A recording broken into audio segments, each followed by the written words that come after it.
Now we will discuss the Government of India Act 1935. എന്തുകൊണ്ടാണ് നമ്മൾ ഈ 1935 government of India act discuss ചെയ്യുന്നത് വെച്ച് കഴിഞ്ഞാൽ ഇത് വളരെ പ്രധാനപ്പെട്ട ഒരു ആക്ടാണ്. നമ്മുടെ 1947 ആക്ടിലെ വളരെ പ്രധാനപ്പെട്ട ഒരു ഭാഗം ഈ ആക്ട് തന്നെയാണ്. ഇപ്പോഴും ഇതിലെ പല പ്രൊവിഷൻസും നമ്മുടെ പിന്നീട് വന്നിട്ടുള്ള കോൺസ്റ്റിറ്റ്യൂഷനും മറ്റുമൊക്കെ ധാരാളം സപ്പോർട്ട് ചെയ്തിട്ടുണ്ട്. അപ്പോൾ ഈ 1935 ഗവൺമെന്റ് ഓഫ് ഇന്ത്യ ആക്ടിന്റെ ഭാഗമായിട്ട് പ്രധാനപ്പെട്ട ചില പോയിന്റ്സ് പറയാം. അതിലൊന്ന്, അതൊരു ഓൾ ഇന്ത്യ ഫെഡറേഷൻ കൊണ്ടുവന്നുള്ളതാണ്.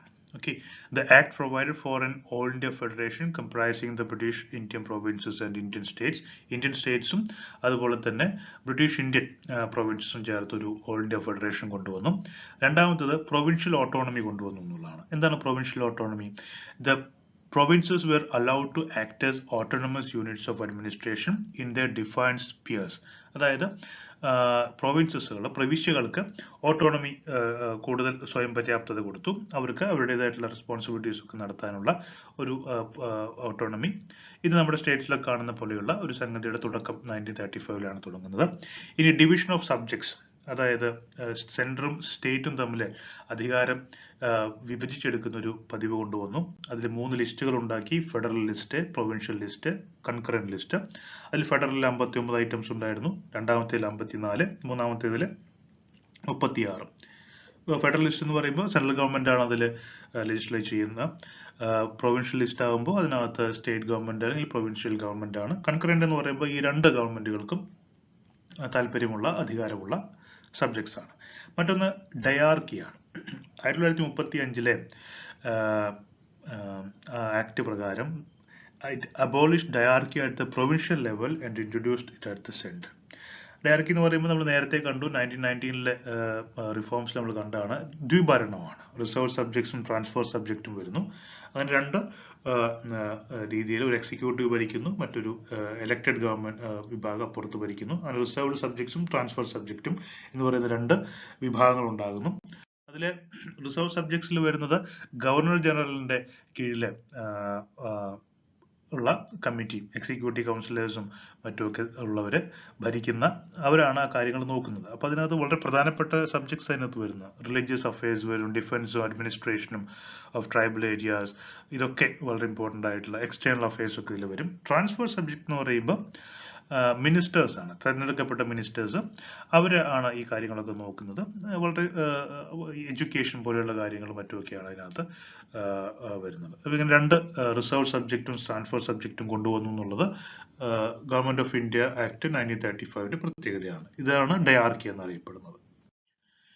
ഇനി നമ്മൾ നേരത്തെ കണ്ട ബൈക്യാമറൽ ലെജിസ്ലേച്ചർ, നമ്മുടെ ലോക്സഭ, രാജ്യസഭ എന്നൊക്കെ പറയുന്നതിന്റെ തുടക്കമാണ് ഇത് രണ്ടും. കൗൺസിൽ ഓഫ് സ്റ്റേറ്റ്സും ഫെഡറൽ അസംബ്ലിയും, അതും കോൺസ്റ്റിറ്റ്യൂഷനിലെ 1935 ഗവൺമെന്റ് ഓഫ് ഇന്ത്യ ആക്ടിലാണ് വന്നിട്ടുള്ളത്. അതിൽ നമ്മൾ കൗൺസിൽ ഓഫ് സ്റ്റേറ്റ്സ് എന്ന് പറയുന്നത് ഏതാണ്ട് ഇന്നത്തെ രാജ്യസഭയാണ്. ദ അപ്പർ ഹൗസ് ഓഫ് എന്ന് പറയുന്ന പെർമനന്റ് ബോഡി ആയിട്ടുള്ള ആണ് ഇന്നത്തെ രാജ്യസഭയാണ് പഴയ കൗൺസിൽ ഓഫ് സ്റ്റേറ്റ്സ്. അതിനകത്ത് അന്ന് 260 മെമ്പേഴ്സ് ഉണ്ടായിരുന്നു. അതിൽ 156 പേര് were the representatives of British India, while 104 from Indian states. അപ്പൊ 260 പേരിൽ 156 പേര് ബ്രിട്ടീഷ് ഇന്ത്യയിൽ നിന്നും ബാക്കി 104 പേര് വന്നിരുന്നത് നാട്ടുരാജ്യങ്ങളിൽ നിന്നുമായിരുന്നു. അതായിരുന്നു പഴയ കൗൺസിൽ ഓഫ് സ്റ്റേറ്റ്സ്, അല്ലെങ്കിൽ ഇന്നത്തെ നമ്മുടെ രാജ്യസഭ എന്ന് പറയുന്നത്. ഫെഡറൽ അസംബ്ലി എന്ന് പറയുന്നത് ലോക്സഭയാണ്, കൈൻഡ് ഓഫ് ലോക്സഭ. പഴയ ലോവർ ഹൗസ് ആണ്. 5 വർഷമായിരുന്നു കാലാവധി. 375 മെമ്പേഴ്സ് ആയിരുന്നു ടോട്ടല്. അതിൽ 250 മെമ്പേഴ്സ് എന്ന് പറയുന്നത് were to be representatives of British India and not more than 125 members from princely states. British ഇന്ത്യയുടെ റെപ്രസെന്റേറ്റീവ്സ് ആയിട്ട് 250 പേരും 125 ആൾക്കാർ നാട്ടുരാജ്യങ്ങൾ. അപ്പൊ നാട്ടുരാജ്യം എന്ന് പറയുമ്പോൾ അന്നത്തെ നമ്മുടെ തിരുവിതാംകൂറിൽ നിന്ന് ഇതുപോലെ മെമ്പേഴ്സ് ഉണ്ടാവും. തിരുവിതാംകൂർ നാട്ടുരാജ്യമായിരുന്നു, ധാരാളം നാട്ടുരാജ്യങ്ങൾ ഉണ്ടായിരുന്നു. ഓക്കെ. ഇനി while the seats reserved for princely states were to be filled by nominated members, the provinces were given different numbers for seats. നേരത്തെ പറഞ്ഞു നാട്ടുരാജ്യങ്ങൾക്ക് പ്രാതിനിധ്യമുണ്ട്. നാട്ടുരാജ്യങ്ങളിലെ ഇതെല്ലാം നോമിനേറ്റഡ് മെമ്പേഴ്സ് ആണ്, രാജാക്കന്മാരും രാജകുമാരന്മാരൊക്കെയാണ് വന്നിരുന്നത്. Election to the federal assembly was to be indirect. അപ്പൊ ഇന്ന് കാണുന്ന പോലെ ഫെഡറൽ അസംബ്ലിയിലേക്ക് അല്ലെങ്കിൽ ലോക്സഭയിലേക്ക് നേരിട്ടുള്ള ഇലക്ഷൻ ആയിരുന്നില്ല അന്ന് നടന്നിരുന്നത്. ഇൻഡയറക്റ്റ് ആയിട്ടുള്ള ഇലക്ഷൻ ആയിരുന്നു. കാരണം നോമിനേറ്റഡ് മെമ്പേഴ്സ് വരുന്നു, അതുപോലെ ബ്രിട്ടീഷ് ഇന്ത്യയിൽ നിന്നും ഇതുപോലെയുള്ള മെമ്പേഴ്സ് ആണ് വരുന്നത്. അങ്ങനെ 35 ആക്ടില് കൗൺസിൽ ഓഫ് സ്റ്റേറ്റ്സും ഫെഡറൽ അസംബ്ലി ഉണ്ടായിരുന്നു. ബൈക്യാമറൽ ലെജിസ്ലേച്ചർ ഉണ്ടായിരുന്നു. ഈ ബൈക്കാമറൽ ലെജിസ്ലേച്ചർ നമ്മൾ വീണ്ടും അഡോപ്റ്റ് ചെയ്യുന്നു. 1947 വരുന്നു. 1950 നമ്മുടെ കോൺസ്റ്റിറ്റ്യൂഷനിലും ഇതുപോലെ തന്നെ ബൈക്കാമറലിസം ഉണ്ട്. അതിന്റെ പേരുകൾ മാറ്റി ലോക്സഭ എന്നാക്കി, രാജ്യസഭ എന്നുമാക്കി. ഇനി റീഓർഗനൈസേഷൻ ഓഫ് ലിംഗ്വിസ്റ്റിക് സ്റ്റേറ്റ്സ് ആണ് അടുത്തത്. എങ്ങനെയാണ് സ്വാതന്ത്ര്യത്തിന് ശേഷം നമ്മൾ ഭാഷയുടെ അടിസ്ഥാനത്തിലെ സംസ്ഥാനങ്ങൾ ഉണ്ടാക്കിയെന്നുള്ളത്. After independence, again political movements for creation of new linguistic based states developed. അപ്പോൾ ശക്തമായിട്ട് ഉള്ള ലിംഗ്വിസ്റ്റിക് സ്റ്റേറ്റ്സ്, ഭാഷയുടെ അടിസ്ഥാനത്തിൽ സംസ്ഥാനങ്ങൾ വേണമെന്ന് പറഞ്ഞ് വലിയ പ്രക്ഷോഭങ്ങൾ ഇന്ത്യയിൽ എല്ലായിടത്തും ഉണ്ടാകുന്നു. ഫോർ എക്സാമ്പിൾ കേരളത്തിൽ ഐക്യ കേരള പ്രസ്ഥാനം, സംയുക്ത മഹാരാഷ്ട്ര എന്ന് പറയുന്ന മഹാരാഷ്ട്രയിൽ, അതുപോലെ തന്നെ വിശാല ആന്ധ്ര എന്ന് പറഞ്ഞ് തെലുങ്ക് സംസാരിക്കുന്ന പ്രദേശങ്ങളൊക്കെ ഒരു സംസ്ഥാനമാക്കണം എന്ന് പറഞ്ഞ് വലിയ പ്രക്ഷോഭങ്ങൾ ഉണ്ടാകുന്നു. സോ അങ്ങനെ ഇരിക്കുന്ന സമയത്ത് in 1948 the government appointed a commission under S.K. Dhar. He was a judge of Allahabad High Court to examine the case for the reorganization of states on the linguistic basis. അങ്ങനെയാണ് S K Dhar commission വരുന്നത്. എങ്ങനെയാണ് ഈ സംസ്ഥാനങ്ങൾ രൂപീകരിക്കേണ്ടത്, ഭാഷാടിസ്ഥാനത്തിൽ രൂപീകരിക്കാമോ എന്നാണ് ചോദ്യം. Admitting the importance of the reorganization of states on a linguistic basis, the Commission, however, attached more importance to historical, geographical, and economic considerations. അവർ അതിനെ favour ചെയ്തില്ല. അവർ പറഞ്ഞു ഇങ്ങനെയാണ്, എസ് കെ ധർ കമ്മീഷൻ പറഞ്ഞു ഇങ്ങനെയാണ്, it favoured reorganisation on the basis of administrative convenience rather than linguistic consideration. അതായത് സംസ്ഥാനങ്ങൾ ഭരണനിർവഹണത്തിനുള്ള സൗകര്യത്തിന്റെ അടിസ്ഥാനത്തിലാണ് നിശ്ചയിക്കേണ്ടത്, അല്ലാതെ ഭാഷയുടെ അടിസ്ഥാനത്തിലാകരുത് എന്നാണ് എസ് കെ ധർ കമ്മീഷൻ പറഞ്ഞത്. അതിനുശേഷം ഒരു JVP കമ്മിറ്റി വന്നു.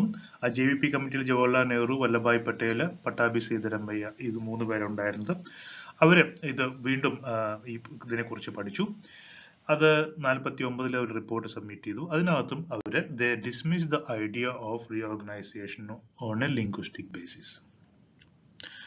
ഭാഷാടിസ്ഥാനത്തിൽ സംസ്ഥാനങ്ങൾ ഉണ്ടാക്കേണ്ട എന്നാണ് JVP കമ്മിറ്റി പറയുന്നത്. പക്ഷേ അതിനിടയ്ക്ക് വലിയ പ്രശ്നങ്ങൾ ഉണ്ടാകുന്നു. In 1953, the government was forced to create a separate state of Andhra for Telugu-speaking people following the long-drawn agitation and death of Potti Sriramulu after a hunger strike for 56 days. 56 ദിവസം പോറ്റി ശ്രീരാമലു എന്ന് പറയുന്ന ഒരു പ്രക്ഷോഭകാരി നിരാഹാരം കിടക്കുകയും മരിച്ചുപോവുകയും ചെയ്യുന്നു. അതിന്റെ ഭാഗമായിട്ട് അദ്ദേഹം ഒരു ആന്ധ്ര സ്റ്റേറ്റിന് വേണ്ടിയാണ് പ്രക്ഷോഭം നടത്തിയത്. ഗവൺമെന്റ് ഓഫ് ഇന്ത്യക്ക് മറ്റൊരു നിവൃത്തിയില്ലാതെ 53 ഒരു ആന്ധ്ര എന്ന് പറയുന്ന ഒരു സ്റ്റേറ്റ് ഉണ്ടാക്കേണ്ടി വന്നു. അങ്ങനെ ലിംഗ്വിസ്റ്റിക് ബേസിൽ ആദ്യമായിട്ട് ഉണ്ടാകുന്ന സംസ്ഥാനം ആന്ധ്രയാണ്. അതിനുശേഷം ഒരു ഫസൽ അലി കമ്മീഷൻ എന്ന് പറയുന്ന ഒരു കമ്മീഷൻ വരുന്നു. This led to the demand for creation of states on linguistic basis from other parts of the country. അപ്പോൾ ആന്ധ്ര രൂപീകരിച്ചപ്പോൾ രാജ്യത്തിന്റെ പല ഭാഗത്തു നിന്നും ഭാഷാടിസ്ഥാനത്തിൽ സംസ്ഥാനങ്ങൾ ഉണ്ടാക്കണമെന്നുള്ള ആവശ്യം ഉയർന്നു വന്നു. അങ്ങനെ Fazal Ali commission 1953 Jawaharlal Nehru prime minister ആയിരിക്കുന്ന സമയത്ത് കോൺസ്റ്റിറ്റ്യൂട്ട് ചെയ്തു. ആ കമ്മീഷനിൽ HN കുൻസ്രു, KM പണിക്കർ എന്ന് പറയുന്ന 2 ആളുകളുണ്ടായിരുന്നു. ഇവർ 3 ചേർന്ന കമ്മീഷനാണ് ഫസൽ അലി കമ്മീഷൻ. ആ കമ്മീഷൻ റെക്കഗ്നൈസ് ചെയ്ത് അവർ പറഞ്ഞു ലിംഗ്വിസ്റ്റിക് ബേസിൽ സ്റ്റേറ്റ്സ് ഉണ്ടാക്കാം. It recommended the reorganisation of the all country into 16 States and 3 central administrative areas എന്നാണ് പറയും. 16 സ്റ്റേറ്റ്സും 3 കേന്ദ്രഭരണ പ്രദേശങ്ങളുമായിട്ട് രാജ്യത്തെ ഭാഗിക്കണം എന്ന് ഫസൽ അലി കമ്മീഷൻ പറഞ്ഞു. അതിൽ ചെറിയ മാറ്റങ്ങളൊക്കെ വരുത്തി ഗവൺമെന്റ് നടപ്പിലാക്കുകയും ചെയ്തു. അത് നടപ്പിലാക്കാൻ വേണ്ടി ഗവൺമെന്റ് കൊണ്ടുവന്ന നിയമമാണ് 1956 States reorganisation act. Okay, state reorganisation act ഭാഗമായിട്ട് 14 സ്റ്റേറ്റ്സും 6 യൂണിയൻ ടെറിട്ടറീസുമാണ് 56 നിലവിൽ വന്നത്.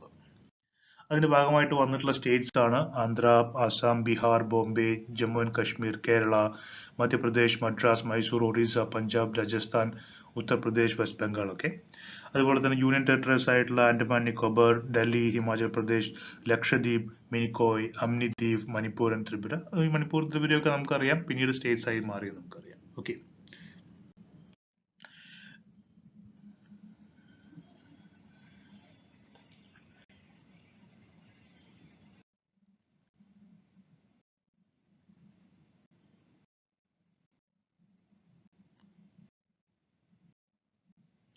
ഇനി നമുക്ക് പഠിക്കാനുള്ള പോയിന്റ് ആണ് liberalisation, privatisation and globalisation.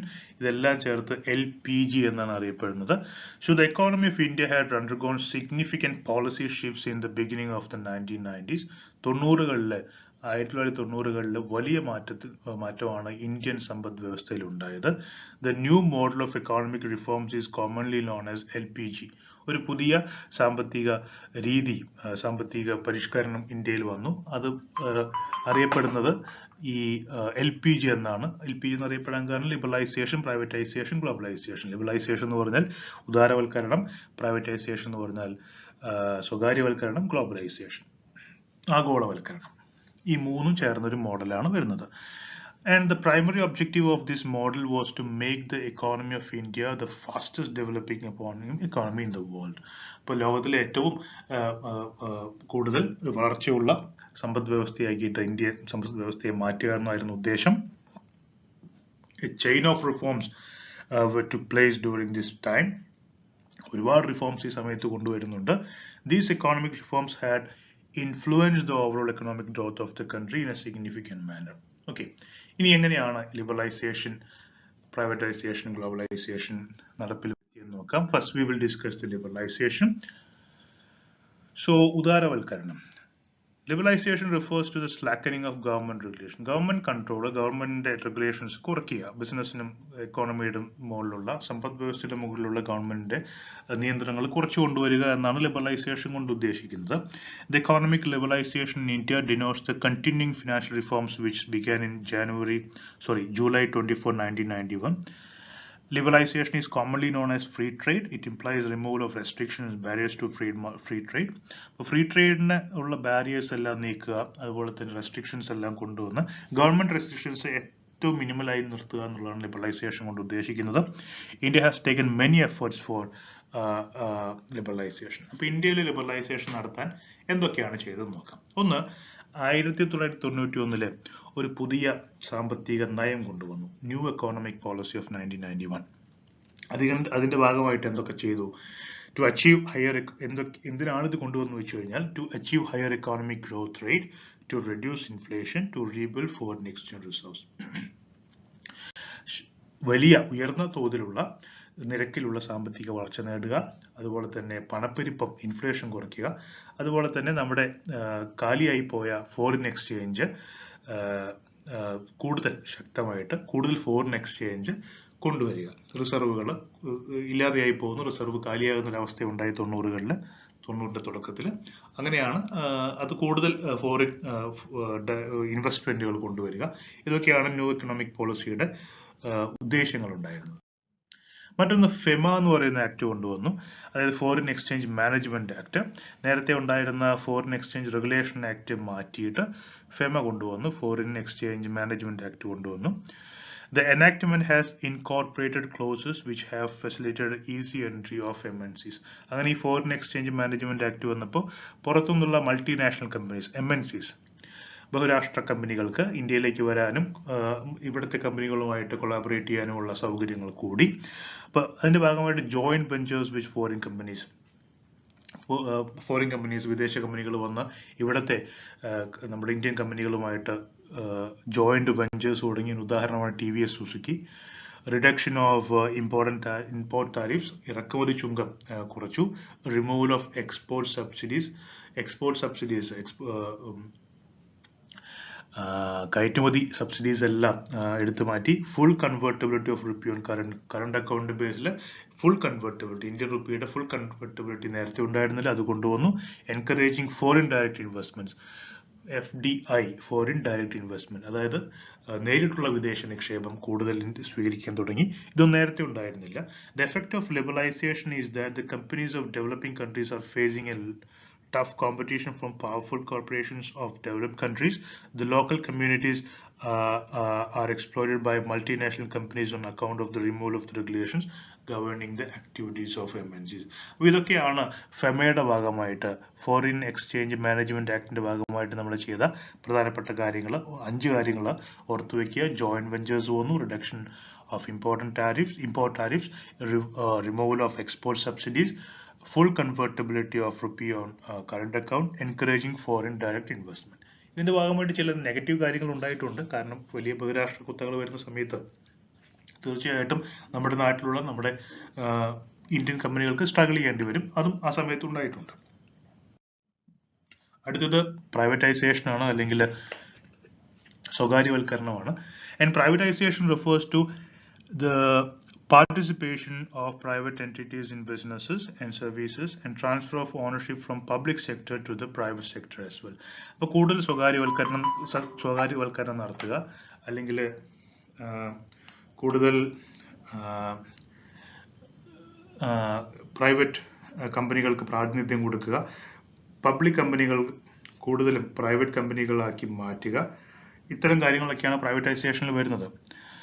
And it has become inevitable. നമുക്ക് പ്രൈവറ്റൈസേഷൻ ചെയ്യാതെയും സാധിക്കില്ലായിരുന്നു. കാരണം 1990 നമ്മുടെ വലിയൊരു ക്രൈസിസിലൂടെ ഇന്ത്യ കടന്നുപോയപ്പം നമുക്ക് IMF-ൽ നിന്ന് കടമെടുക്കേണ്ടി വന്നു, ഇന്റർനാഷണൽ മോണിറ്ററി ഫണ്ടിൽ നിന്ന്. അതിന്റെ ഭാഗമായിട്ട് അവർ ചില നിർദ്ദേശങ്ങൾ വെച്ചു. അതിന്റെ ഒന്നായിരുന്നു ഈ പ്രൈവറ്റൈസ് ചെയ്യുക എന്നുള്ളത്. അപ്പോൾ നമുക്കത് ചെയ്യാതെ പറ്റില്ലായിരുന്നു. അപ്പോൾ ഒബ്ജക്റ്റീവ്സ് ഓഫ് പ്രൈവറ്റൈസേഷൻ എന്തൊക്കെയാണ്? പ്രൈവറ്റൈസേഷന്റെ ഉദ്ദേശങ്ങൾ എന്തൊക്കെയാണ്?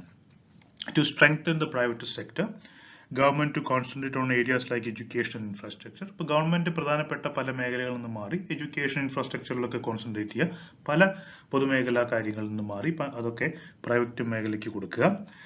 And in the event of globalization, the government felt that increasing inefficiency on the part of public sectors would not help in achieving global standards. അപ്പോൾ ഗ്ലോബലൈസേഷൻ വന്ന സമയത്ത് കമ്പനികൾ വളരെ എഫിഷ്യൻ്റ് ആയിരിക്കണം. അപ്പോൾ ഈ പ്രൈവറ്റ് സെക്ടറിനെ വെച്ച് നോക്കുമ്പോൾ പബ്ലിക് സെക്ടറിന്റെ എഫിഷ്യൻസി വളരെ കുറവാണ്. പബ്ലിക് സെക്ടർ എപ്പോഴും ഇൻഎഫിഷ്യൻ്റ് ആയിരിക്കും, കോസ്റ്റ് എഫക്റ്റീവ് ആകില്ല. അതുകൊണ്ട് പ്രൈവറ്റ് സെക്ടറിനെ കൂടുതൽ പ്രൊമോട്ട് ചെയ്യേണ്ട ഒരു അവസ്ഥ ഗവൺമെന്റ് ഓഫ് ഇന്ത്യക്ക് വന്നു. ഇനി എന്തുകൊണ്ടാണ് ഈ പബ്ലിക് സെക്ടർ, പൊതുമേഖല ഇപ്പോഴും ഇൻഎഫിഷ്യൻ്റ് ആകുന്നുള്ള കാരണം ചോദിച്ചു കഴിഞ്ഞാൽ അതിലൊന്ന് ബ്യൂറോക്രാറ്റിക് അഡ്മിനിസ്ട്രേഷൻ, ഈ ഉദ്യോഗസ്ഥ ഭരണം കാരണം നമ്മുടെ മിക്കവാറും എല്ലാ പൊതുമേഖലാ സ്ഥാപനങ്ങളും വളരെ മോശം പ്രവർത്തനമാണ് കാഴ്ചവെക്കാറുള്ളത്. അതൊരു സത്യമാണ്. മറ്റൊന്ന് ഔട്ട്ഡേറ്റഡ് ടെക്നോളജിയാണ് പബ്ലിക് സെക്ടർ ഉപയോഗിക്കുക, കറപ്ഷൻ ഉണ്ടാകും, അക്കൗണ്ടബിലിറ്റി ഉണ്ടാകില്ല, ട്രേഡ് യൂണിയൻസ് ഒരുപാട് ഉണ്ടാകും. ഇപ്പോൾ തൊഴിലാളി സമരങ്ങളും മറ്റുമൊക്കെ ആയിട്ട് പലപ്പോഴും കാര്യങ്ങളൊന്നും നടക്കില്ല. പൊളിറ്റിക്കൽ ഇന്റർഫറൻസ് ഉണ്ടാകും, രാഷ്ട്രീയക്കാരുടെ ഇടപെടൽ കാരണം പലപ്പോഴും പബ്ലിക് സെക്ടറിൽ ഇൻഎഫിഷ്യൻസി ഉണ്ടാകും. Lack of proper marketing activities ഒന്നും ചെയ്യാതെ വളരെ ഇൻഎഫിഷ്യൻ്റ് ആയിട്ടുള്ള, ഇൻആക്റ്റീവ് ആയിട്ടുള്ള രീതിയിലാണ് പബ്ലിക് സെക്ടർ കമ്പനികളിലൊക്കെ കാര്യങ്ങൾ നടന്നു പോകുന്നത്. ഓക്കെ, അപ്പം അതുകൊണ്ട് ഇത്തരം പബ്ലിക് സെക്ടറുകളെയൊക്കെ പ്രൈവറ്റ് ആക്കി മാറ്റണം എന്നുള്ളൊരു താല്പര്യം ഗവൺമെന്റിനുണ്ടായി. ഇനി പ്രൈവറ്റൈസേഷന് അഡ്വാൻറ്റേജസും ഡിസഡ്വാൻറ്റേജസും ഉണ്ട്. നിങ്ങൾ പ്രൈവറ്റൈസ് ചെയ്യുമ്പോൾ സ്വകാര്യവൽക്കരണത്തിന്റെ അഡ്വാൻറ്റേജസ് എന്ന് പറയുമ്പോൾ ഗുണങ്ങൾ ഒന്ന് എഫിഷ്യൻസി, പൊളിറ്റിക്കൽ ഇന്റർഫറൻസ് ഉണ്ടാവില്ല, ക്വാളിറ്റി സർവീസ് ഉണ്ടാകും, സിസ്റ്റമാറ്റിക് ആയിട്ടുള്ള മാർക്കറ്റിംഗ് നടക്കും, മോഡേൺ ടെക്നോളജി ഉപയോഗിക്കുന്നു, അക്കൗണ്ടബിലിറ്റി നടക്കും, കോമ്പറ്റീറ്റീവ് എൻവയോൺമെന്റ്, ഒരു മത്സരമുള്ള ഒരു എൻവയോൺമെന്റ് ഉണ്ടാകും, ധാരാളം ഇന്നോവേഷൻസ് വരും, റിസർച്ചും ഡെവലപ്മെന്റ് നടക്കും, ഒപ്റ്റിമം യൂട്ടിലൈസേഷൻ ഓഫ് റിസോഴ്സസ്, നിങ്ങളുടെ സ്രോതസ്സുകൾ എന്തൊക്കെയാണോ അതിനെ ഏറ്റവും നല്ല രീതിയിൽ ഉപയോഗിക്കും, പാഴാക്കുന്ന സംഗതി ഉണ്ടാവില്ല, ഇൻഫ്രാസ്ട്രക്ചർ ഡെവലപ്പ് ചെയ്ത് വരും. ഇതൊക്കെ പ്രൈവറ്റൈസ് ചെയ്യുമ്പോഴുള്ള ഗുണങ്ങളാണ്. ഇനി പ്രൈവറ്റൈസ് ചെയ്യുമ്പോഴുള്ള ദോഷങ്ങൾ എന്ന് വെച്ച് കഴിഞ്ഞാൽ എക്സ്പ്ലോയിറ്റേഷൻ ഓഫ് ലേബർ, തൊഴിൽ ചൂഷണം ഉണ്ടാകും, abuse of powers by executives, പലപ്പോഴും അധികാരം അബ്യൂസ് ചെയ്യുന്ന രീതിയിൽ എക്സിക്യൂട്ടീവ്സും മറ്റും മാനേജേഴ്സും ഒക്കെ പെരുമാറാൻ സാധ്യതയുണ്ട്. Unequal distribution of wealth and income, അതുപോലെ തന്നെ വരുമാനം അൺഈക്വൽ ആയിട്ടാണ് ഡിസ്ട്രിബ്യൂട്ട് ചെയ്യപ്പെടുക. ഉയർന്ന തൊഴിലിരിക്കുന്ന ആളുകൾക്ക് കൂടുതൽ വരുമാനം എത്തിച്ചേരുകയും താഴെക്കിടയിലുള്ളവർക്ക് അത്ര കിട്ടാതെ വരികയും ചെയ്യുന്നു. Lack of job security for employees, private സെക്ടറിൽ ജോബ് സെക്യൂരിറ്റി ഉണ്ടാവില്ല, നിങ്ങളുടെ പെർഫോമൻസ് അനുസരിച്ച് നിങ്ങൾക്ക് അവിടെ നിൽക്കാൻ പറ്റുള്ളൂ, ഏത് സമയത്ത് നിങ്ങൾ പിരിച്ചുവിടാവുന്നതാണ്.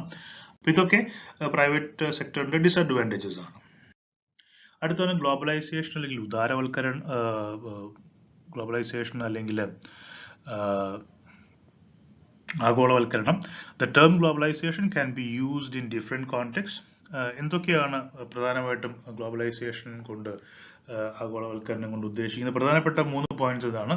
Interaction and interdependence among countries, രാജ്യങ്ങൾ തമ്മിൽ ശക്തമായ ഇന്ററാക്ഷൻസ് വരുന്നു, ഇന്റർഡിപെൻഡൻസ് വരുന്നു, പരസ്പരം സഹായിച്ചും പരസ്പരം ഡിപ്പെൻഡ് ചെയ്തും ഉള്ള ഒരു അവസ്ഥയിലേക്ക് രാജ്യങ്ങൾ കടക്കുന്നു, ഒരു നെറ്റ്വർക്കിലേക്ക് വരുന്നു. അത് ആഗോളവൽക്കരണമാണ്. Integration of world economy. ഈ പല രാജ്യങ്ങളിലെ സമ്പദ് വ്യവസ്ഥകളെല്ലാം ചേർന്ന് ഒരൊറ്റ സമ്പദ് വ്യവസ്ഥ, അല്ലെങ്കിൽ സമ്പദ് വ്യവസ്ഥകൾ അങ്ങോട്ടും ഇങ്ങോട്ടും പരസ്പരം ബന്ധപ്പെട്ട് കിടക്കുന്നു. ഒരു രാജ്യത്തെ സമ്പദ് വ്യവസ്ഥയിൽ ഉണ്ടാകുന്ന മാറ്റങ്ങൾ മറ്റു രാജ്യങ്ങളിൽ പ്രകടമാകുന്നു. മറ്റൊന്ന് ഡീടെറിട്ടോറിയൈസേഷൻ. ഒരു പ്രത്യേക പ്രദേശം, ആ പ്രദേശത്തിന്റെ സമ്പദ് വ്യവസ്ഥ അല്ലെങ്കിൽ അവിടുത്തെ ഗവൺമെന്റ് അത് ഐസൊലേറ്റ് ചെയ്ത് നിൽക്കുന്ന ഒരു സ്വഭാവം മാറിയിട്ട് അത് ഗ്ലോബലി കണക്റ്റഡ് ആകുന്നു. അങ്ങനെ ഗ്ലോബലി കണക്റ്റഡ് ആയിട്ടുള്ള ധാരാളം പ്രദേശങ്ങൾ, ഒരു പ്രത്യേക പ്രദേശമല്ല, അതെല്ലാം ഒരൊറ്റ കണക്റ്റഡ് ആയിട്ടുള്ള ഒരു നെറ്റ്വർക്കായിട്ട് മാറുന്നു. ഇതൊക്കെ ഗ്ലോബലൈസേഷന്റെ പ്രത്യേകതകളാണ്. ഇതൊക്കെ ചേർന്നതാണ്. By synthesising all these you can find what globalisation is. 1980s globalisation എന്ന് പറയുന്ന വാക്ക് വരുന്നത്. ഗ്ലോബൽ വില്ലേജ് എന്ന് പറയുന്ന വാക്കും ആ സമയത്ത് ധാരാളം ഉപയോഗിച്ചിരുന്നു. കാരണം ഇത്രയും ഇൻക്രീസ്ഡ് ആയിട്ടുള്ള ഒരു നെറ്റ്വർക്കിംഗ് ഉള്ളതുകൊണ്ട് ലോകം മുഴുവൻ ഒരു വില്ലേജ് ആയിട്ട് മാറുന്നു, ഒരൊറ്റ സ്ഥലമായിട്ട് മാറുന്നു, വ്യത്യസ്ത സ്ഥലങ്ങളല്ലാതെയായിട്ട് മാറുന്നു. That is globalisation. ഇന്ത്യയിൽ ഗ്ലോബലൈസേഷൻ കൊണ്ടുള്ള പോസിറ്റീവ് നെഗറ്റീവ് ആയിട്ടുള്ള ഗുണങ്ങൾ ഉണ്ടായിട്ടുണ്ട്. ഫോർ എക്സാമ്പിൾ പോസിറ്റീവ് നോക്കുകയാണെങ്കിൽ ആക്സസ് ടു ടെക്നോളജി, ഒരുപാട് ടെക്നോളജീസ് നമ്മുടെ നാട്ടിലേക്ക് വന്നു. Growth of international trade, international ട്രേഡിന്റെ ഭാഗമായിട്ട് നമ്മൾ മാറി. എക്സ്പോർട്ടും ഇമ്പോർട്ടും കൂടുന്നു. Increase in production, competitive market ആയതുകൊണ്ട് ധാരാളം ഉൽപാദനക്ഷമത കൂടുന്നു. എംപ്ലോയ്മെന്റ് ഓപ്പർച്യൂണിറ്റീസ് കൂടുന്നു, കൂടുതൽ തൊഴിലവസരങ്ങൾ ഉണ്ടാകുന്നു. Free flow of foreign capital, ഒരുപാട് വിദേശ നിക്ഷേപങ്ങൾ ഇന്ത്യയിലേക്ക് വരുന്നു. ഇതൊക്കെ പോസിറ്റീവാണ്. നെഗറ്റീവ് എന്ന് പറഞ്ഞാൽ ഇനിക്വാലിറ്റീസ് വിത്തിൻ കൺട്രീസ്. ഈ പല രാജ്യങ്ങളും പല അവസ്ഥയിലാണ് ഉള്ളത്. ശക്തമായ രാജ്യങ്ങളുണ്ട്, അല്ലാത്ത രാജ്യങ്ങളുണ്ട്. അതുകൊണ്ട് തന്നെ രാജ്യങ്ങൾ തമ്മിലുള്ള ഇനിക്വാലിറ്റീസ് വർദ്ധിക്കുന്നു. ഫിനാൻഷ്യൽ ഇൻസ്റ്റെബിലിറ്റി ഉണ്ടാകുന്നു, പ്രത്യേകിച്ചും ഡെവലപ്പ് ചെയ്യുന്ന കൺട്രികൾ അല്ലെങ്കിൽ ഡെവലപ്പ് ചെയ്യാത്ത countries. Impact on workers, impact on farmers and impact on environment. Workers പലപ്പോഴും ചൂഷണത്തിന് വിധേയരാകുന്നു. ഫാമേഴ്സിന് പലപ്പോഴും അവരുടെ ഉൽപ്പന്നങ്ങൾക്ക് മാർക്കറ്റ് കിട്ടാതെ വരുന്നു. എൻവയോൺമെന്റിലും ഒരുപാട് ഇൻഡസ്ട്രീസും മറ്റുമൊക്കെ വരുന്ന സമയത്ത് എൻവയോൺമെന്റിന് പരിസ്ഥിതിക്കും നാശമുണ്ടാകുന്നു. Domination by MNCs, multinational companies കൂടുതൽ ശക്തമായി ഇടപെടുന്നു. ഫോർ എക്സാമ്പിൾ വാൾമാർട്ട്, പെപ്സിക്കോ എന്നൊക്കെ പറയുന്ന കമ്പനികൾ വളരെ ശക്തമായിട്ട് ലോക്കൽ മാർക്കറ്റുകളിൽ ഇടപെട്ട് അവരെ ഒരു കുത്തകയായിട്ട് മാറുന്നു. ത്രെറ്റ് ടു നാഷണൽ സോവറിനിറ്റി, പലപ്പോഴും പല രാജ്യങ്ങളും കടക്കണിയിൽ അകപ്പെടുകയും വലിയ മൾട്ടിനാഷണൽ കമ്പനികൾ അത്തരം രാജ്യങ്ങളെ നിയന്ത്രിക്കുന്ന ഒരവസ്ഥ വരികയും ചെയ്യുന്നു. കടക്കണിയിൽ വരുന്നത് കൊണ്ട് തന്നെ ഡെറ്റ് ട്രാപ്പിൽ പെടുന്നു. ഇത്തരം ഡെറ്റ് ട്രാപ്പിൽ പെടുന്ന രാജ്യങ്ങൾ ധാരാളമുണ്ട്. ഇതും ഒരു ഗ്ലോബലൈസേഷൻ്റെ ഒരു നെഗറ്റീവ് ആസ്പെക്റ്റ് ആയിട്ട് നമുക്ക് കാണാവുന്നതാണ്. So globalisation has both negative and positive impact on India.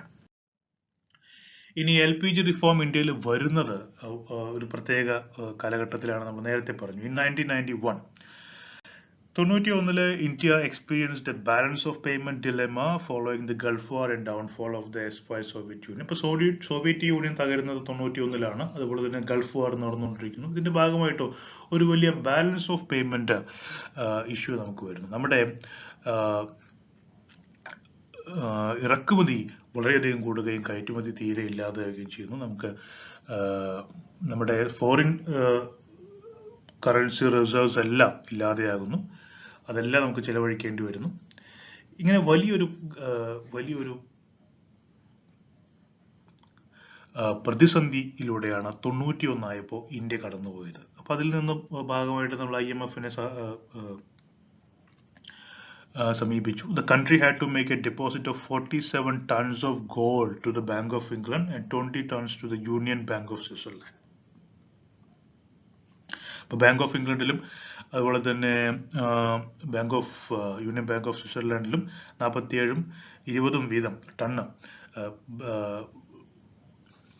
Gold നമുക്ക് ഡെപ്പോസിറ്റ് ആയി കൊടുക്കേണ്ടി വന്നു, കടമെടുക്കാൻ. This was necessary under the recovery pact with IMF for International Monetary Fund. Furthermore, the International Monetary Fund necessitated India to assume a sequence of systematic economic reorganizations. അപ്പോൾ IMF നമുക്ക് fund തന്നത് ഇതിന്റെ ഭാഗമായിട്ടാണ്. മാത്രമല്ല IMF ചില കാര്യങ്ങൾ ആവശ്യപ്പെട്ടു, ചില ചേഞ്ചസ് നിങ്ങൾ സമ്പദ് വ്യവസ്ഥയിൽ കൊണ്ടുവരണം എന്ന് പറഞ്ഞു. അതിന്റെ ഭാഗമായിട്ടാണ് നമ്മൾ പ്രൈവറ്റൈസ് ചെയ്യാൻ തുടങ്ങിയത്, നമ്മൾ ലിബറലൈസ് ചെയ്യാൻ തുടങ്ങിയത്. അതൊക്കെ ഇതിന്റെ ഭാഗമായിട്ടായിരുന്നു. അതാണ് ഈ LPG റിഫോംസ് വരാനുള്ള കാരണം. ഈ ഒരു ക്രൈസിസ് ആണ്, ഈ ബാലൻസ് ഓഫ് പേയ്മെന്റ് ക്രൈസിസ് ആണ് LPG റിഫോംസ് കൊണ്ടുവരാനുള്ള ഒരു കാരണം. ഇനി LPG പോളിസി നോക്കുകയാണെങ്കിൽ ഒരുപാട് ചേഞ്ചസ് നമ്മുടെ നിയമനിർമ്മാണത്തിലും അതുപോലെ തന്നെ അമെൻമെന്റിലും ഒക്കെ വന്നിട്ടുണ്ട്. അപ്പം അത്തരം ചേഞ്ചസ് കൂടി ചേർന്നതാണ് നമ്മുടെ ഈ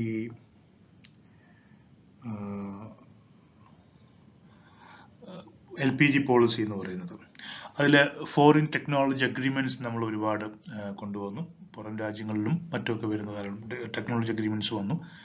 ഫോറിൻ ഇൻവെസ്റ്റ്മെന്റ് അതിലൊരു മറ്റൊരു പ്രത്യേകതയായിരുന്നു. ധാരാളം ഫോറിൻ ഇൻവെസ്റ്റ്മെന്റ്സ് ഇവിടെ വന്നു. MRTP ആക്ട് എന്ന് പറയുന്ന ഒരു ആക്ട് ഉണ്ടായിരുന്നു 69, അത് നമ്മൾ അമെൻഡ് ചെയ്തു. അപ്പോൾ monopolistic and restrictive trade practice act, അതാണ് MRTP. MRTP വളരെ ഇൻഫേമസ് ആയിട്ടുള്ള ആക്ട് ആയിരുന്നു. കാരണം അത് 1969 അത് കൊണ്ടുവരുന്നത് മാർക്കറ്റിലെ ശരിയല്ലാത്ത കോമ്പറ്റീഷൻ ഇല്ലാതെയാക്കാൻ വേണ്ടിയിട്ടായിരുന്നു എന്ന് പറഞ്ഞാണ്. പക്ഷെ അത് നെഗറ്റീവായിട്ടാണ് ഇമ്പാക്ട് ചെയ്തിരുന്നത്. നമ്മുടെ പ്രൊഡക്ടിവിറ്റി അത് ബാധിച്ചു, നമ്മൾ ഇൻഎഫിഷ്യൻസിക്ക് ഒരു കാരണമായിട്ട് മാറി. അപ്പോൾ 69 ഉണ്ടായിരുന്ന MRTP ആക്ട് നമ്മൾ അങ്ങ് അമെൻഡ് ചെയ്തു. മറ്റൊന്ന് ഇൻഡസ്ട്രിയൽ ലൈസൻസിങ് കൊണ്ടുവന്നു. നേരത്തെ ഉണ്ടായിരുന്ന ഇൻഡസ്ട്രിയൽ ലൈസൻസിങ് എന്നൊക്കെ പറയുന്ന ലൈസൻസ് രാജ് എന്ന് പറയുന്ന സംഗതി ഉണ്ടായിരുന്നു. ഓരോ കാര്യങ്ങൾ ചെയ്യാനും ഒരുപാട് കടമ്പകൾ കടന്ന് ലൈസൻസ് എടുക്കണമായിരുന്നു. അത് നമ്മൾ ഈസ് ചെയ്തു, ഡീറെഗുലേറ്റ് ചെയ്തു. പഴയ വലിയ റെഗുലേഷൻസ് ഒക്കെ എടുത്ത് മാറ്റി. ബിഗിനിങ് ഓഫ് പ്രൈവറ്റൈസേഷൻ മറ്റൊരു പ്രത്യേകതയാണ്. ഒരുപാട് പ്രൈവറ്റൈസേഷൻ നമ്മൾ കൊണ്ടുവന്നു, സ്വകാര്യവൽക്കരണം കൊണ്ടുവന്നു. ഓപ്പർച്യൂണിറ്റീസ് ഫോർ ഓവർസീസ് ട്രേഡ്, നേരത്തെ നമ്മുടെ എക്കോണമി ഓപ്പൺ ചെയ്ത കാരണം, സമ്പദ് വ്യവസ്ഥ തുറന്നു കൊടുത്തുകൊണ്ട് നമുക്ക് ഓവർസീസ് ട്രേഡിനുള്ള ധാരാളം അവസരങ്ങൾ കിട്ടി. സ്റ്റെപ്സ് ടു റെഗുലേറ്റ് ഇൻഫ്ലേഷൻ, നമുക്ക് പണപ്പെരുപ്പം തടയാനുള്ള ഒരുപാട് സ്റ്റെപ്സ് നമ്മൾ എടുത്തു. ടാക്സ് റിഫോംസ് ചെയ്തു, ഒരുപാട് ടാക്സ് റിഫോംസ് കൊണ്ടുവന്നു. നേരത്തെ ഉണ്ടായിരുന്ന വളരെ ബുദ്ധിമുട്ടുള്ള ടാക്സ് പാറ്റേൺസ് എല്ലാം മാറ്റി. Abolition of licence permit trial, licence permit trial എന്ന് പറയുന്ന ഇൻഫേമസ് ആയിട്ടുള്ള കുപ്രസിദ്ധി ആർജിച്ച നമ്മുടെ പഴയ സിസ്റ്റംസ് എല്ലാം എടുത്ത് മാറ്റി, കുറെ ലിബറൽ ആക്കി. അതുകൊണ്ടാണ് ലിബറലൈസേഷൻ വിളിക്കുന്നത്. പ്രൈവറ്റൈസ് ചെയ്തു, അതുകൊണ്ടാണ് പ്രൈവറ്റൈസേഷൻ വിളിക്കുന്നത്. നമ്മൾ ഗ്ലോബൽ എക്കോണമിയായിട്ട് നമ്മുടെ എക്കോണമി ഇന്റഗ്രേറ്റ് ചെയ്തു. That's why we call it globalisation. അതാണ് LPG. ഇനി നമുക്ക് നരസിംഹറാവുവിനെ കുറിച്ചാണ് പറയാനുള്ളത്. 1921 to 2004. Then Pamulaparthi Venkata Narasimha Rao, popularly known as PV Narasimha Rao or PV, was an Indian lawyer and politician who served as the Prime Minister of India from 1991 to 1996. Okay, his ascendancy to the Prime Ministership was politically significant in that he was the first holder of this office from a non-Hindi speaking South India. അപ്പോൾ അദ്ദേഹം prime minister ആവുന്നത് 91-ലാണ്. 96 വരെ ഇന്ത്യയുടെ പ്രധാനമന്ത്രിയായിരുന്നു. ആദ്യമായിട്ട് ഒരു non Hindi speaking ആയിട്ടുള്ള ഒരു തെക്കേ ഇന്ത്യയിൽ നിന്ന് ഒരാൾ ഇന്ത്യയുടെ പ്രധാനമന്ത്രിയാവുന്നത് ആദ്യം നരസിംഹറാവുവിലൂടെയാണ്. He led an important administration overseeing a major economic transformation and several home incidents affecting national security of India. Okay. അദ്ദേഹത്തിന്റെ വകുപ്പ് ഇൻഡസ്ട്രീസ് വകുപ്പ്, അദ്ദേഹത്തിന്റെ minister of commerce and industry അദ്ദേഹത്തിന്റെ കീഴിലായിരുന്നു. അദ്ദേഹം ലൈസൻസ് രാജ് എന്ന് പറയുന്ന കുപ്രസിദ്ധി നേടിയിട്ടുള്ള പഴയ പോളിസീസ് ഒക്കെ എടുത്തു കളയാൻ അദ്ദേഹം ശ്രമിച്ചു. അത് വളരെ പ്രധാനപ്പെട്ട ഒരു കോൺട്രിബ്യൂഷൻ ആണ്. He is also known as the father of Indian economic reforms. Indian economic റിഫോംസിന്റെ പിതാവ് എന്നാണ് അദ്ദേഹം അറിയപ്പെടുന്നത്. പിന്നീട് വന്നിട്ടുള്ള അദ്ദേഹത്തിന് ശേഷം വന്നിട്ടുള്ള അടൽ ബിഹാരി വാജ്പേയി, മൻമോഹൻ സിംഗ്, ഇവരൊക്കെ ഇദ്ദേഹത്തിന്റെ ഈ എക്കണോമിക് റിഫോംസ് കണ്ടിന്യൂ ചെയ്തു എന്നുള്ളത് ഒരു പ്രത്യേകതയാണ്. He accelerated the dismantling of the license raj, reversing the socialist policies of Rajiv Gandhi's government. അപ്പോൾ നേരത്തെ അദ്ദേഹത്തിന് മുമ്പ് ഇന്ത്യയിൽ നിലനിന്നിരുന്ന സോഷ്യലിസ്റ്റ് നയങ്ങളെയൊക്കെ പൊളിച്ച് എഴുതുകയാണ് അദ്ദേഹം ചെയ്തത്. ആൻഡ് മൻമോഹൻ സിംഗ് അദ്ദേഹത്തിന്റെ ഫിനാൻസ് മിനിസ്റ്റർ ആയിരുന്നു. ഈ പറയുന്ന പോളിസീസ് ഒക്കെ ന്യൂ എക്കണോമിക് പോളിസി ഒക്കെ വരുന്ന സമയത്ത് it was Manmohan Singh who served as the finance minister under him. And Manmohan Singh launched India's globalization angle of the reforms that implemented the International Monetary Fund policies. IMF-ന്റെ നിർദ്ദേശപ്രകാരമുള്ള policies ഒക്കെ മൻമോഹൻ സിംഗ് നരസിംഹറാവുവിന്റെ കീഴിൽ finance minister ആയിരിക്കുമ്പോഴാണ് നടന്നത്.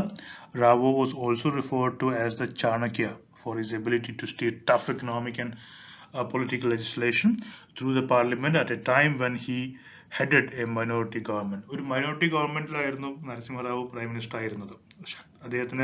അദ്ദേഹത്തിന്റെ പാർട്ടിക്ക് പൂർണ്ണമായിട്ട് ഒറ്റകക്ഷിയായിട്ട് നിൽക്കാനുള്ള സീറ്റുകൾ ഉണ്ടായിരുന്നില്ല. അപ്പം അങ്ങനെയുള്ള ഒരു അവസ്ഥയിൽ പോലും ഇത്രയും സങ്കീർണമായിട്ടുള്ള നിയമനിർമ്മാണങ്ങൾ കൊണ്ടുവരാൻ അദ്ദേഹത്തിന് കഴിഞ്ഞു. So is also known as Chanakya. 11th President of India, APJ Abdul Kalam, described Narasimha Rao as a patriotic statesman who believed that the nation is bigger than the political system. എന്നാണ് അബ്ദുൽ കലാം അദ്ദേഹത്തെ കുറിച്ച് പറഞ്ഞിട്ടുള്ളത്. And he was a versatile personality with interest in a variety of subjects such as literature and computer software. He spoke 17 languages. Then Manmohan Singh was born on 26 September 1932. Served as the Prime Minister of India from 2004 to 2014. രണ്ട് തവണ അടുപ്പിച്ച് ഇന്ത്യയുടെ പ്രധാനമന്ത്രിയായി. The first Sikh in office. He was the first Sikh in Prime Minister's office. മാത്രമല്ല ജവഹർലാൽ നെഹ്റുവിന് ശേഷം അടുപ്പിച്ച് 2 തവണ 5 വർഷം തികയ്ക്കുന്ന പ്രധാനമന്ത്രിയാണ്. He was born in Pakistan. Singh's family migrated to India during the partition in 1947.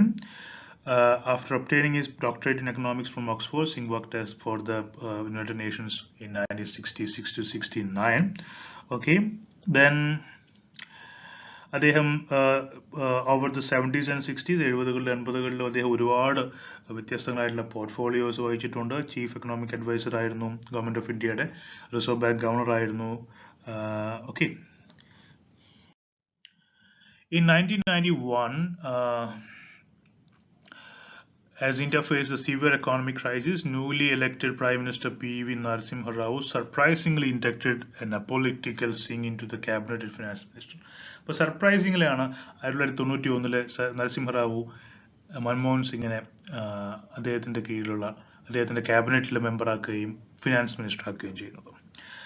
Over the next few years, despite strong opposition, he as a finance minister carried out several structural reforms and liberalized India's economy.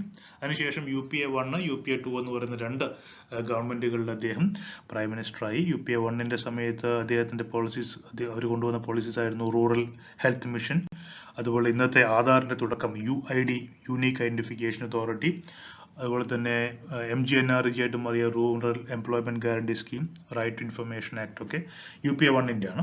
അത് കഴിഞ്ഞ് രണ്ടാമത്തെ Manmohan Singh government UPA 2 ഒരുപാട് corruption charges നേരിടേണ്ടി വന്നു. For example Commonwealth ഗെയിംസും 2G spectrum, call box അലോക്കേഷനും ഒക്കെ ആയിട്ട് ബന്ധപ്പെട്ട് ധാരാളം കറപ്ഷൻ, അഴിമതി ആരോപണങ്ങൾ നേരിടേണ്ടി വരികയും അടുത്ത ഇലക്ഷനിൽ UPA അധികാരത്തിൽ നിന്ന് പുറത്തു പോവുകയും ചെയ്തു.